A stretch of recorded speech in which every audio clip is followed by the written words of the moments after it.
Okay. Hey, my name is Erin and welcome to my channel.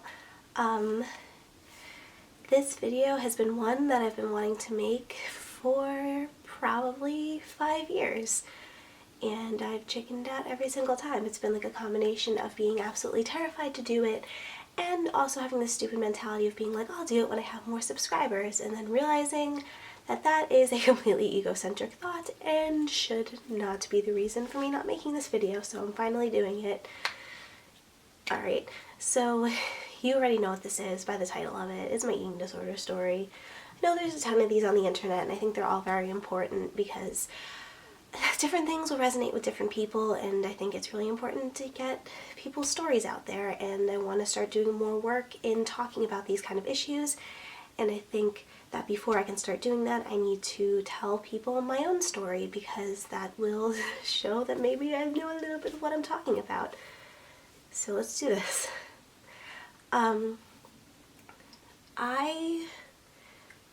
The first time I think I ever really became aware of my body was when I was 6 years old. It wasn't as much of feeling fat or those kind of things. It was more just really becoming aware of the fact that I had a body. And I know that sounds weird because it's like, duh, you have a body, but I think it was the first time I really became aware of the fact that I had a body that was my own, and it was different than other people's bodies. Because everybody's bodies are different, but my body was different than my friends' bodies, and I took up a different amount of space, and I had this weird thing about taking up space, and I didn't like it, and I just became very conscious of the amount of space that I took up, both physically through my actual size and just by my personality, the amount that I talked, how animated I was when I talked, how loudly I laughed. I wanted to keep myself very contained and very small. I really just didn't want to exist at all. I wanted to be as invisible as physically possible. And throughout the years, I never really had a normal relationship with food. I remember at very young ages that I would say, have some pretzels, and then I would hide the bag underneath the couch until nobody was in the kitchen upstairs so I could go and put it back, because I didn't want people to know that I ate. I felt like there was shame around eating and that I shouldn't have to do it. I think I've always had this thing where I had this weird issue with being human, and I wanted to deny my humanity in every way, shape, and form, both by the fact that I didn't actually want to have a physical body, and I wanted to be this inhuman person because I didn't want to have to eat or get angry or have any of these normal human things that you do. I wanted to be something other than that, something perfect, I guess you could say. So things progressed like that for quite a while, and my eating habits got weirder and weirder. I made excuses to not have to eat dinner with my family. I'd say I'm too tired, I have to go to sleep, or I don't feel well. I remember this one specific instance. It was probably my 7th or 8th birthday, because I had a Powerpuff Girls birthday cake, and it had bubbles, the Powerpuff Girl bubbles on it, and I got really upset because I didn't want my dad to cut into her face when he cut a slice of it. It felt wrong to me. So, being the cool dad he cut like around her face and like took like that out of the cake and like put it in front of me. It was huge. It was like this. And he like made like a funny comment. He was like, oh, that's a really big piece of cake, because it was, and obviously I wasn't expected to eat the whole thing, nor was I going to, but it freaked me out because I felt disgusting in that moment for even having a piece of cake that big in front of me, and I started hysterically crying, and I ran out of the room and slammed the door and did not have any birthday cake. And just certain things like that happened throughout the years as I got older and older. I remember having conversations with my friends where we'd be like, we'd play like Would You Rather, and it was like, would you rather be unbelievably ugly or really overweight? Which, by the way, neither of them are bad things, just saying, but in my little kid head they were, and everyone was like, oh, well, I'd rather be really beautiful but overweight, because, which is funny because you need to say like but overweight, like you can't be beautiful and be overweight, like you can, obviously, but anyway, that's not the point of this video. And they were like, because I could always change my body, but I couldn't change my face. And my thing was always, no, like, I would rather anything, I would be just, like, I wouldn't care as long as I was thin. And then I remember saying to my friend once, I think I could be the only person on earth and I would still want to be thin. Like, so it was never about other people looking at me and judging me. It was just this feeling that I needed to be as small as possible, and if I wasn't as small as possible, I was a complete failure. And I was never a naturally thin person. I was never, in my head, I've always been super duper massive, but in reality, I was always a very active kid. I was a normal sized kid. I wasn't like a tiny little stick, but I also wasn't a heavier kid. I was just a healthy kid. And as I got older, my eating habits got weirder and weirder. I became more and more horrified by my just general appearance, my face, my body, everything. I just completely fell apart. My depression got really bad. Started self-harming, all that fun stuff. So fast forward to when things got really bad, which was the summer going into my sophomore year of high school. The summer going into my sophomore year of high school, I decided that I was finally going to lose the weight that I desperately needed to lose. I had tried to lose weight throughout my entire life. I starved myself for days on end and then ate normally again, and like it never really stuck. And I had no concept of what eating disorders even were, but I had found myself like looking at like Thinspo online and all this stuff, which by the way, like those things don't cause eating disorders, just throwing that out there, but I had this disposition in my head, this inclination towards mental illness. I already had severe depression and anxiety and had my entire life, and I was gravitating towards this stuff. And I just decided, okay, I'm going to lose weight and I'm going to do it the healthy way, which wasn't healthy because I restricted my calories to 1,200 calories a day, while there's going to be numbers in this, I'm sorry, to 1,200 calories a day, which is the healthy weight loss caloric consumption, which is absurd because it is not healthy by any means, especially if you're working out on top of it, which I was. But I did lose weight. I hit my goal weight that I had, which was like the minimum healthy weight that someone my height could be, according to BMI, which is BS. And it was already an unhealthy weight for me, but it wasn't enough. And I set another goal weight, and I hit that, and I still was disgusted by myself. And then I just kind of spiraled. My entire world became controlled by the amount of calories that I ate, and how much exercise I did. And at this point, there was no goal weight in my mind anymore. I think there's this big misconception that eating disorders are about aesthetics and that they're about being a certain beautiful weight. I didn't want to be beautiful. I wanted to disappear.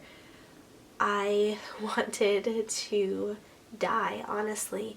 And the thing about eating disorders is that they are honestly just a passive method of suicide. And what I mean by that is you're killing yourself. You either recover or you die. There's no in between. And you are aware that you're killing yourself, but you don't know how long it's going to take for you to die, and you don't really know when it's going to happen. It's like, let me see how far I can push my body. Let me see how little I can put into it. Let me see how much I can abuse my body until it finally breaks. And that's what it was for me, and my weight got lower and lower and lower and lower, and I didn't care, and I was very aware of how disgusting I looked now for the opposite reason, that I was just bones and my skin was yellow and sallow and stretched over my face, and my fingernails were blue, and I was always so cold, like this internal cold where no amount of blankets in the world could warm you up. This painful, painful kind of cold that just rocks your insides.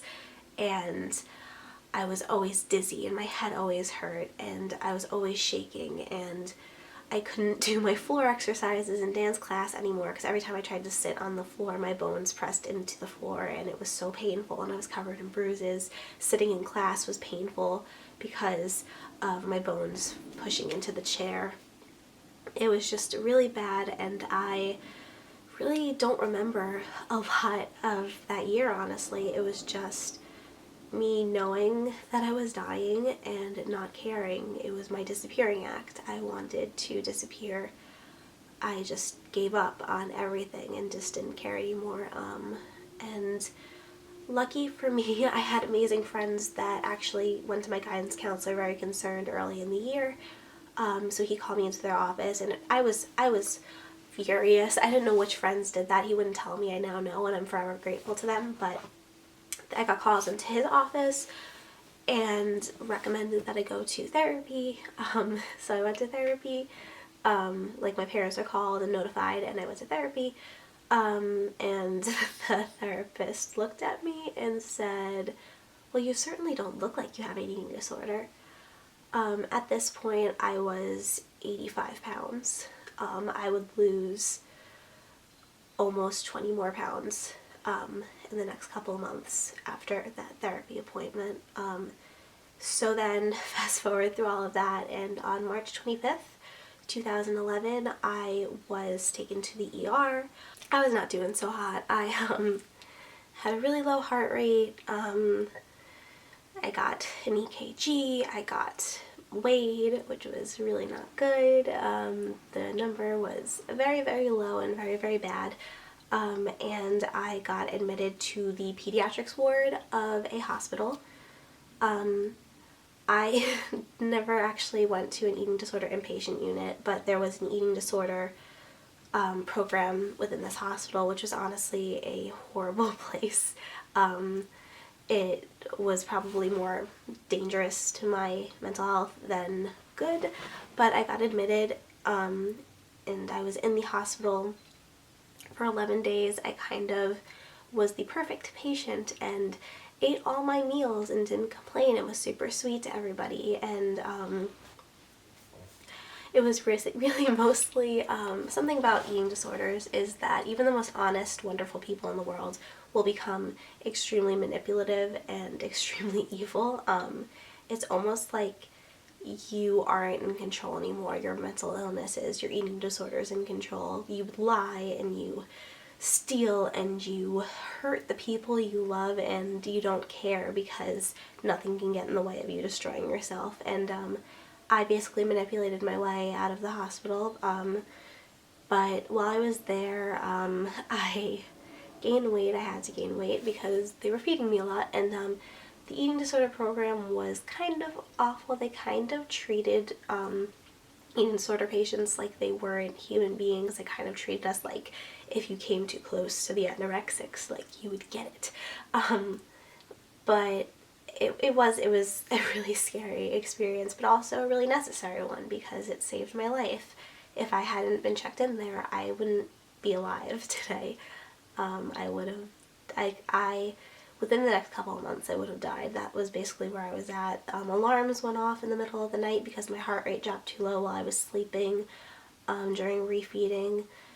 This is another thing. If you are severely underweight from an eating disorder, or you've just been restricting really severely for a really long time, refeeding can be extremely dangerous. It can shoot your electrolytes all over the place, and it can be really, really dangerous. So you actually need to be monitored by a medical professional during that time. So like my electrolytes went crazy. I had to take stuff for that. And yeah, I could do an entire video just on my hospital experience. It would make this video way too long if I did that. So I got released. The reason I got released was because my dad had cancer. He got diagnosed with a really, really nasty glioblastoma, so that happened. So I got released, and kind of half I recovered a little bit, which I really didn't. I was just like, I'm going to gain as much weight as I feel comfortable with, not as much as I need to, and then I will lose it again once I turn 18 and no longer can be forced to be admitted to the hospital. But my body did something different, and a year later, my body just completely freaked out, and I put on a ton of weight really, really fast while still restricting my calories to more than like a quarter of what I needed and running cross country competitively. And that happened, and then I was just, I continued to restrict my calories and was very, very sick, but nobody knew about it because I was at a healthy weight. And that's another thing about eating disorders, is they're not always visible. We have this mentality that to have an eating disorder and to have an eating disorder where you're sick enough to deserve treatment, you need to be emaciated. And that's just not the case. If you're somebody who is 300 pounds and you're eating 400 calories a day and you drop, I don't know, 50 pounds in a month, and you are still considered overweight, but you've dropped that much that quickly, you have just as severe anorexia as somebody who is 90 pounds. Like, the mentality of the medical system is really flawed because people who need help don't get help because you need to be deemed sick enough, and that messes with people with anorexia or any eating disorders' minds, because eating disorders are very competitive illnesses, which sounds really weird, but you get into this like, oh, I need to be sick enough because if I'm not sick enough, if I'm not sicker than this person and this person and this person, then I don't deserve to get help, and I'm not sick enough to get help. And that's really dangerous because then people don't get help and then people die. So I think it's really important to raise awareness about that. But anyway, continuing with my story, so that all happened, and then flash forward to my freshman year of my freshman year of college, I relapsed very severely and lost a whole bunch of weight again, and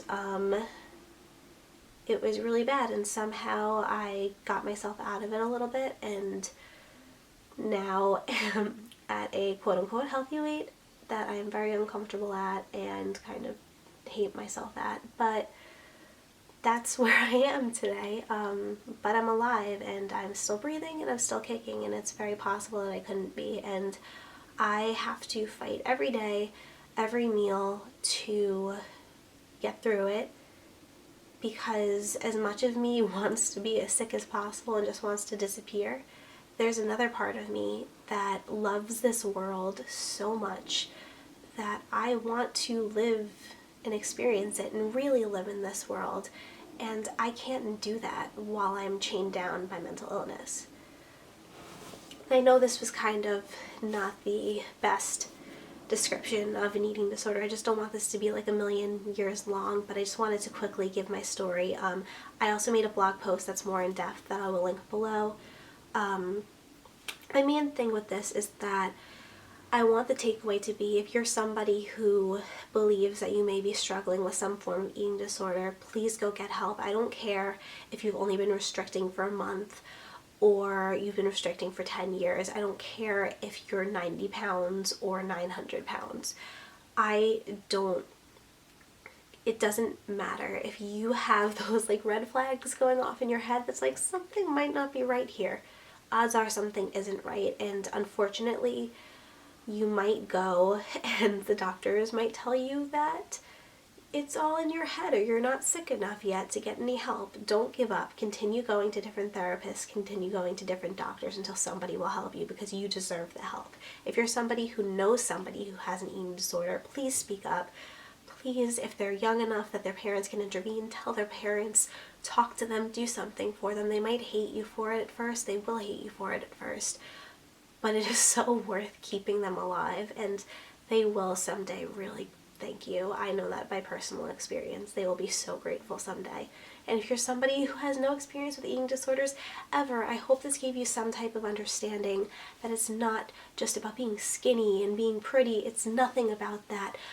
The eating disorders, anorexia, bulimia, atypical anorexia, ED not otherwise specified, binge eating disorder, these are all mental illnesses. The weight loss or weight gain or binging or purging or restriction, those are all symptoms of an illness, but they're not the illness. So please understand that. If you watch this, I appreciate it so much, and if you have any questions, please leave them below, or if you need somebody to talk to, I will also you can either leave a comment below or I will leave my email below, because I know how scary it can be to do this alone, and I'd be more than happy to listen and talk to you about anything that you need. Again, thank you so much for watching. I will see you guys very soon. Bye.